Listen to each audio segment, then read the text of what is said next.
যে হুজুর আপনি মোল্লা মানুষ, টুপি মাথা দিয়ে তো কিছু বুঝবেন না, আমরা এখন বহুত আপডেট। আপনি কি আপডেট আমাদের খুব ভালো করে জানা আছে। আমি এই অল্প বয়সে 10টা রাষ্ট্র সফর করছি। কয়টা? 10টা। পৃথিবীর এত নিকৃষ্ট ব্যবস্থা বাংলাদেশ বিহীন, বাংলাদেশ ছাড়া অন্য কোথাও নাই। আপনি যাতায়াতের দিকে দেখেন, খাওয়া দাওয়ার দিকে দেখেন, শিক্ষার বিষয়ে দেখেন, দুনিয়া এখন অনেক আপডেট। আমি কিছুদিন আগে মালয়েশিয়াতে সফরে গেছি। মালয়েশিয়ার ইন্টারন্যাশনাল এয়ারপোর্ট থেকে তাদের মূল শহর প্রায় 70 কিলোমিটার দূর। আমি আশ্চর্যবোধ করেছি। এয়ারপোর্ট থেকে বের হয়েছি, গাড়িতে ব্রেক চাপ দেওয়া লাগে নাই, আধা ঘন্টার মধ্যে আমি 70 কিলোমিটার চলে গেছি। আধা মিনিটে মনে হয় লাগে নাই, আধা ঘন্টা দূরের কথা। মানে এত দ্রুত চলে গেছি। যাতায়াত ব্যবস্থা কত উন্নত, কি বলেন? আমাদের রাজনীতিবিদরা লজ্জা শরম যদি থাকে, ন্যূনতম যদি তাদের কমন সেন্স থাকে, লজ্জা থাকা দরকার। গত 54 বছরে যারা ফালা বদল করে রাষ্ট্র শাসন করেছে, এই করেছেন সেই করেছেন, অনেকে অনেক প্রকারের কথা বলেন, কিন্তু বাংলাদেশ কোন পর্যায়ে আছে? এখনকার মানুষ পাগল নয়, ঠিক কিনা? এখনকার মানুষ পাগল। যেই দেশের মানুষ এখনো তার দিন কাটে অনাহারে অর্ধাহারে, যেই দেশের মানুষের এখনো বাসস্থান নাই, হাজার নয় লক্ষ লক্ষ মানুষ তার সন্তানকে ভালো জামা কাপড় পরিধান করার সক্ষমতা অর্জন হয় নাই, লক্ষ লক্ষ মানুষ এখনো দারিদ্র সীমার নিচে। এই ছোট্ট একটা দেশ বিশ্বের মানচিত্রে কারা এই দেশের পতাকাকে উড্ডয়ন করেছে বলেন? একমাত্র কোরআনের হাফেজরা। মুসলমান ভাইরা আমার, আমি যে কথাটা বলতেছিলাম আপনাদেরকে, বিসিবি বাংলাদেশ ক্রিকেট বোর্ডের মধ্যে বাংলাদেশের সরকার রাষ্ট্রীয় কোষাগার থেকে যেখানে একটা লেবার, একটা রিক্সা চালকের পর্যন্ত ট্যাক্সের পয়সা আছে, টাকা আছে, ওই টাকাগুলা লক্ষ লক্ষ টাকা খরচ করে খেলোয়াড় তৈরি করে। কিন্তু ওই খেলোয়াড়রা যখন বাহিরের দেশে খেলার জন্য যায়, পিছনে কয়েক হাজার সাংবাদিক দৌড় দেয় তাদের সাক্ষাৎকার নেওয়ার জন্য। দৌড় দিয়ে কি দেয় না? দেখেন নাই? আন্তর্জাতিক কোন বোর্ডে যদি খেলার জন্য আমাদের সাকিব আল হাসান, মাশরাফি বিন মুর্তজা আরো অন্যান্য বড় বড় খেলোয়াড়টা, পিছনে সাংবাদিকরা কভারেজ করার জন্য, এদের সাক্ষাৎকার নেওয়ার জন্য পাগল। দেখছেন না আপনারা? এরা বাহিরে যায়, সরকার হাজার হাজার কোটি টাকা খরচ করে খেলার জন্য বাহিরের রাষ্ট্রে তাদেরকে প্রেরণ করে। কিন্তু তারা কখনো, আমরা এখন পর্যন্ত জানতে পারি নাই, কাফ তো দূরে থাক, কোন খেলোয়াড় বাংলাদেশের জন্য একটা কাফের ফ্রিজও নিয়ে আসতে পারে নাই। নাউজুবিল্লাহ। পেরেছে কখনো? আন্তর্জাতিক কখনো কোনো বোর্ডে আমাদের বাংলাদেশের কোনো খেলোয়াড় বড় যে একটা কাপ, বা কাপ তো দূরের কথা, কাপের ফ্রিজও আমরা দেখি নাই। এরা যখন বাহির থেকে খেলা শেষ করে, পরাজয় বরণ করে যখন এয়ারপোর্টে নামে, তখন এই খেলোয়াড়টা পিছনের দরজা দিয়ে ফালানোর জন্য তাড়াহুড়ো করে গাড়িতে উঠে যায়, যাতে করে সাংবাদিক তাদেরকে না দেখে। কি বলেন? এরকম পরিস্থিতি হয় কি হয় না? কথা বলেন, হয় কি হয় না? তাহলে কিসের জন্য?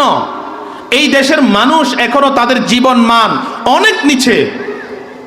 আমি যে কথা বলতেছিলাম, আমরা যখন বাহিরে যাই, লজ্জায় শরমে আমাদের মাথা নিচু হয়ে যায় যে কোন দেশে আমরা আছি। সেখানে এখন 2025 আছে না, 2026-এর আপডেট গাড়ি বাহিরে এখন চলতেছে, মালয়েশিয়াতে চলতেছে। ওই সমস্ত গাড়ি আমরা বাঙালিরা চোখে দেখতে কমপক্ষে আর 20 বছর অপেক্ষা করতে হবে। কি বলেন? বুঝেন না লাগের কথা? ওরা যে গাড়িগুলো ব্যবহার করে, আমাদের দেশের মানুষ এগুলো ব্যবহার করা তো দূরে থাক, ওগুলো দেখার জন্য আর 20 বছর আপনাকে ওয়েট করতে হবে। কয় বছর? কম্পালসারি 20 বছর ওয়েট করতে হবে ওই গাড়িগুলা। ওখানে লেবার, সামার, তারা যে গাড়িগুলো ব্যবহার করে, আমাদের দেশের কোটিপতিরাও গাড়িগুলো এখন ব্যবহার করতে পারে না। দেশটা একেবারে উন্নয়নের রোল মডেলে আছে। আগে যারা বলে গিয়েছে, মানে উন্নয়নের একেবারে হাই রোডে আছে, খুব দ্রুত চলতেছে গাড়ি, উন্নয়ন। কিন্তু এই দেশে সবসময় অটোর আপডেট আছে, অটোর আপডেট। অটো বুঝেন না? অটো বুঝেন না লাগের? মানে রিক্সা আর কি, 3 চাকার গাড়ি। এটাকে ধরো ছোট চাকা দিলে অটো হয়, আবার এটার মধ্যে মোটর লাগালে নসিমন হয়, এটার মধ্যে গাছ টানলে এটা করিমন হয়। কি বলেন? মানে একটা রিক্সারে কত প্রকার আপডেট করা যায়। প্রতি বছর অটোর আপডেট আমরা পাই, কিন্তু গাড়ি আমাদের কোফালে জুটে না। কোটিপতিরাও গাড়ি একটা কিনতে 3বার হিসাব করা লাগে, যে পরিমাণ কর সরকার বসাই দিছে, যে পরিমাণ সিএনজি রোডে ঘাটে চলতেছে। কেন আপনি সিএনজি আমদানি করবেন এদেশে? এদেশের মানুষ কি পয়সাওয়ালার অভাব আছে? অভাব নাই। আপনি শুল্ক উঠাই দেন গাড়ির উপর, সিএনজি টোটালি বন্ধ করে দেন, মানুষ গাড়ি ব্যবহার করুক। কিন্তু না, রাজনৈতিক এই হিংস্রগুলা এদেশের অর্থনীতিকে তারা ধ্বংস করে মানুষকে সব সময় নিম্ন কোয়ালিটিতে ব্যবহার করার জন্য বিভিন্ন প্রকারের যে সমস্ত গাড়িগুলো বাহিরে ব্যবহার হয় না, ওই সিএনজি, ওই নসিমন, ওই করিমন, এই সমস্ত গাড়িগুলো আমাদের দেশে আমাদেরকে সাপ্লাই দিচ্ছে কি দিচ্ছে না? আমি বলতেছিলাম এই সত্য একটা রাষ্ট্র, যে রাষ্ট্রের মানুষ এখনো দরিদ্র সীমার নিচে, যেই মানুষকে এই দেশটাকে পৃথিবীর মানুষ ভালো করে চিনে না। একটা মাত্র জিনিস, যারা একটা মাত্র বস্তুর মাধ্যমে পুরা পৃথিবীর মধ্যে এই বাংলাদেশের পতাকা উড্ডয়ন হয়েছে, সেটা হচ্ছে মাদ্রাসা শিক্ষা, কোরআনের হাফেজরা, কোরআনের হাফেজ। একবার তাবলীগের একটা জামাত আসছিল আমাদের, ওনারা কারগুজারি শুনাইছিলেন যে ইউরোপের কোন একটা রাষ্ট্রে ওনারা গিয়েছিলেন, সেখানে তো সেখানে জিজ্ঞেস করে ওনারা কোন রাষ্ট্র থেকে আসছে, তো বলছে এটা বাংলাদেশ। তো ওরা বাংলাদেশের আবার কোনটা? বাংলাদেশ আমরা চিনি না, চিনতেছে না। তখন সেখানকার আপনার একটা আমাদের তাবলীগের যিনি মুরব্বী ছিলেন, উনি ওই মানুষটা বলতেছে এটা হচ্ছে হাফেজ যে তাকরিম। বলছে হাফেজ তাকরিম ওই যে বিশ্ব জয় করেছে? বলছে হ্যাঁ, হাফেজ তাকরিম, যেটা বিশ্ব 70টারও অধিক দেশের মধ্যে সে কম্পিটিশনে ফার্স্ট হয়েছে, ওই দেশের নাম হচ্ছে বাংলাদেশ। ওই দেশের? তো দেখুন তো দেখি আমাদের দেশের হাফেজরা, এই সমস্ত হাফেজদের পিছনে বাংলাদেশের শিক্ষা মন্ত্রণালয়ের, বাংলাদেশ সরকারের, বাংলাদেশের আপনার অর্থের 1 টাকাও কোনো মাদ্রাসার ছাত্রর পিছনে খরচ নাই। আছে? নাই।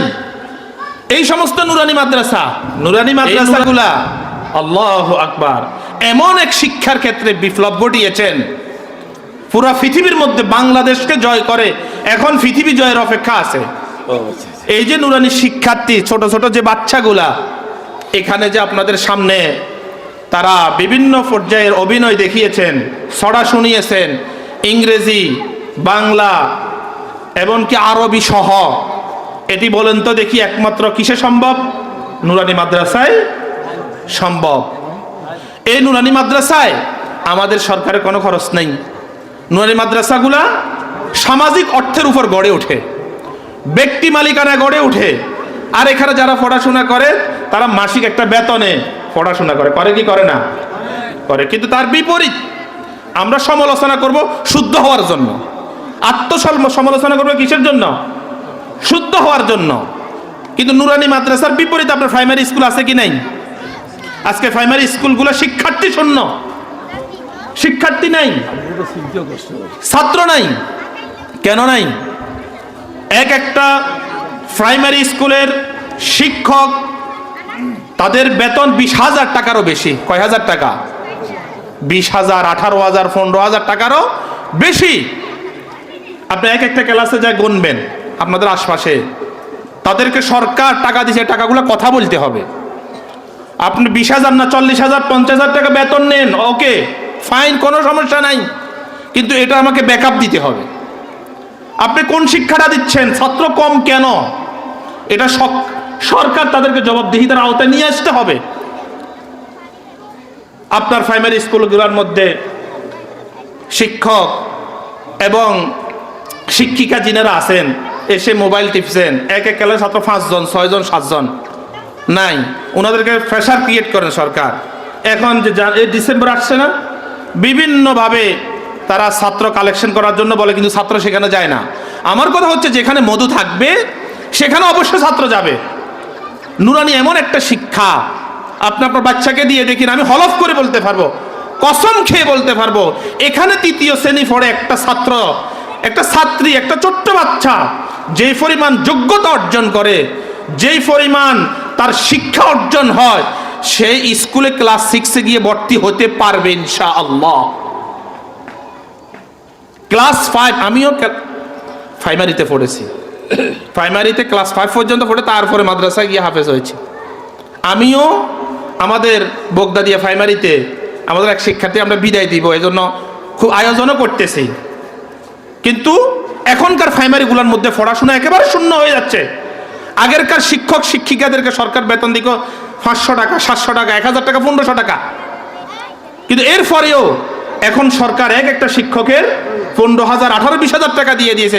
কিছুদিন আগে আপনারা দেখেছেন প্রাথমিক শিক্ষক শিক্ষিকারা যে আন্দোলন শুরু করতে লাগছিল, তাদেরকে আরো টাকা বাড়াই দিত। সরকার এটাকে দমন করছে, কিন্তু আমার সরকার নিকট আবেদন থাকবে, বা যিনারা ক্ষমতা আসবেন এটাকে আপনারা অবজারভেশনে নেবেন। সমস্ত প্রাথমিক শিক্ষা যেগুলো আছে, প্রাইমারি স্কুল, এগুলার মধ্যে যদি সরকার নুরানি শিক্ষাটাকে প্রায়োরিটি দেয়, গুরুত্ব দেয়, এবং একটা যদি নুরানি শিক্ষক নিয়োগ দেয়, ইনশাআল্লাহ সকল প্রাথমিক স্কুলগুলা আগের সেই রূপে ফিরে আসবে। এই জন্য আমরা চাই প্রাথমিক বিদ্যালয়গুলোর মধ্যে নুরানি শিক্ষাটাকে অ্যাড করা হোক। সেখানে যেহেতু সরকারের হাজার হাজার কোটি টাকা খরচ হচ্ছে, শিক্ষার্থীদেরকে সরকার বৃত্তি প্রদান করছে, শিক্ষক শিক্ষিকাদেরকে মোটা দাগের বেতন প্রদান করা হচ্ছে, সুতরাং ওই শিক্ষা প্রতিষ্ঠানগুলা থেকে দেশ যেন শিক্ষা থেকে মাহরুম না হয়, ওটা সরকার বিবেচনা করতে হবে যে নুরানি শিক্ষাটা আজকে কেন এগ্রি হয়ে যাচ্ছে। সরকার যদি প্রাথমিক শিক্ষাকে যদি নুরানি শিক্ষাতে রূপান্তরিত না করে, আমরা সরকারের কাছে আবেদন জানাবো যতগুলো নুরানি মাদ্রাসা আছে সকল নুরানি মাদ্রাসাগুলোকে সরকার সরকারিভাবে তাদের এমপিওভুক্ত করে সেখানে শিক্ষকদেরকে মূল্যায়ন করা হোক, এবং তাদের ন্যায্য অধিকার, তারা যে ছাত্রদেরকে শুধু বাংলা অঙ্ক ইংরেজি নয়, বাংলা অঙ্ক ইংরেজির পাশাপাশি আরবি শিক্ষা, যেটা মৌলিক অধিকার আমাদের মুসলমান হিসাবে, আমাদের মৌলিক একটা অধিকার আছে না, ধর্মীয় অধিকার, এটা আমাদের আগে, আমার সকল কিছুর আগে কি আমাদের ঈমান। এই ঈমানের শিক্ষা এটি আমি প্রথমে আমার সন্তানকে দিয়ে দিব। সন্তান আমার থেকে বড় বড় 3টা হক পাওয়া, এটা সন্তানের হক। এখন পিতা মাতাগুলা শুধু নিজের হক তালাশ করে সন্তান থেকে, কিন্তু সন্তান যে পিতা মাতার থেকে কিছু হক পাওনাদার আছে এগুলো আদায় করে দেয় না, এজন্য সমাজে সমস্যা। হযরত ওমর ফারুক রাদিয়াল্লাহু তাআলা আনহু, ইসলামের দ্বিতীয় খলিফা, এমন একজন শাসক যেই ওমর এক রোড দিয়ে হেঁটে গেলে শয়তান ও রোড দিয়ে হাঁটার সাহস পেত না। আল্লাহ তাআলা আমাদেরকে হযরত ওমরের মতো শাসক দান করুন, সকলে বলে আমিন। হযরত ওমরের কাছে একবার আব্বা সন্তানকে নিয়ে এসে বিচার দিছে। কি বিচার? হযরত ওমর, আপনার শাসন আমল, আপনার এই শাসন আমলের মধ্যে আমার এই সন্তান আমার খোঁজ খবর রাখে না, আমার কি কি অধিকার আছে সন্তান এগুলা প্রাপ্য অধিকারগুলা আদায় করে দেয় না। আপনার আদালতে মোকদ্দমা পেশ করলাম, মামলা দায়ের করলাম, এই সন্তানের আপনি বিচার করুন। এরকম সন্তান আছে কি নাই? যারা আম্মা আব্বার কি নেয় না, খোঁজ খবর নেই না। আম্মা আব্বার কি মাকাম, কি ফজিলত, এটা অন্য বয়ানে বলা যাবে। আমি যে ঘটনা বলার উদ্দেশ্য, হযরত ওমরের কাছে যখন নিয়ে আসছে, তো সন্তান হযরত ওমরকে বলল, হে ওমর, আমার আব্বা আপনার কাছে মামলা দায়ের করেছে যে আমি আব্বার হক আদায় করে দিই না, আমি কি আব্বা থেকে কোনো হক পাওয়ার অধিকার রাখি কি রাখি না? আপনি একটু উত্তর দিবেন। হযরত ওমর বলেছেন, সন্তান তার আব্বা থেকে 3টা হক পাওয়ার অধিকার রাখে। কয়টা হক? 3টা হক। এটা আব্বা সন্তানকে দিয়ে দিতে হবে। আপনি সন্তানের হকগুলো আদায় করেন নাই তো বিশ্বাস করেন সন্তান আপনার হক আদায় করবে না। 1 নম্বর হক হযরত ওমর বলেছেন, প্রত্যেকটা সন্তানের জন্য আব্বার জরুরি হয়েছে তার আম্মাটা যেন ভালো হয়, একটা ভালো মায়ের ব্যবস্থা করে দিতে হবে। ভালো মা, ভালো মা, মা হচ্ছে ফ্যাক্টরি, ফ্যাক্টরি ভালো তো সন্তানগুলাও কি হবে? ভালো হবে। যে মাগুলা সভ্য শান্ত হয় তাদের সন্তানগুলা সভ্য শান্ত হয়, যে মাগুলো উচ্ছৃঙ্খল হয় তাদের সন্তানগুলাও উচ্ছৃঙ্খল। কেন? সন্তানের আপনার আদত আখলাক অধিকাংশ গঠিত হয় মায়ের দিক থেকে। হযরত ওমর বলেছে একটা ভালো মায়ের ব্যবস্থা করতে হবে। অর্থাৎ আপনি যখন বিবাহ শাদী করবেন, করার ক্ষেত্রে বংশীয় মেয়ে গ্রহণ করবেন। শিক্ষা দীক্ষা আদব আখলাক নীতি নৈতিকতা আছে কিনা এটা দেখতে হবে। হাদিসের মধ্যে আছে যখন আপনি বিবাহ করতে যাবেন তখন 4টা জিনিস আপনাকে দেখতে হবে। কয়টা জিনিস? ওয়ালি হাসাবিহা, ওয়ালি জামালিহা, ওয়ালি মালিহা, ওয়ালি দীনিহা। রাসূল বলেছেন 4টা জিনিস দেখে তোমরা বিবাহ করবে। তার সৌন্দর্য দেখে, তার বংশ দেখে, তার অর্থ দেখে, তার দিন দেখে। রাসূল বলেছে ফাসফার বিজাতিদ দিন। 3টা যদি নাও পাও, যদি দিনদারি তুমি তার কাছে পাও, তাকে তুমি গ্রহণ করবে। এখন তো আমরা মেয়েগুলা গ্রহণ করার ক্ষেত্রে দিনকে প্রায়োরিটি দিই না। এজন্য যত প্রকার অশান্তি আছে আমাদের সমাজগুলা, বিবাহ বিচ্ছেদের যে ঘটনা ঘটতেছে আমাদের সমাজের মধ্যে, এত বিবাহ বিচ্ছেদ এই সমাজের মধ্যে, পশ্চিমা কালচারে রাষ্ট্রগুলা সমাজগুলা গড়ে উঠতেছে। আপনি বিশ্বাস করেন ইউরোপ, ওই সমস্ত যারা ইউরোপীয় কালচারের মধ্যে বড় হচ্ছে, তাদের সেখানে কোনো পারিবারিক অবকাঠামো নেই বলতে চলে। সাংসারিক যে সুখ শান্তি আমরা ভোগ করতেছি, আমাদের বাংলাদেশের মানুষ ভোগ করতেছে, ওই সমস্ত দেশে সাংসারিক কোনো অবকাঠামো নাই। সংসারের সেই সুন্দর শান্তি সুশৃঙ্খল জীবন তাদের কাছে নাই।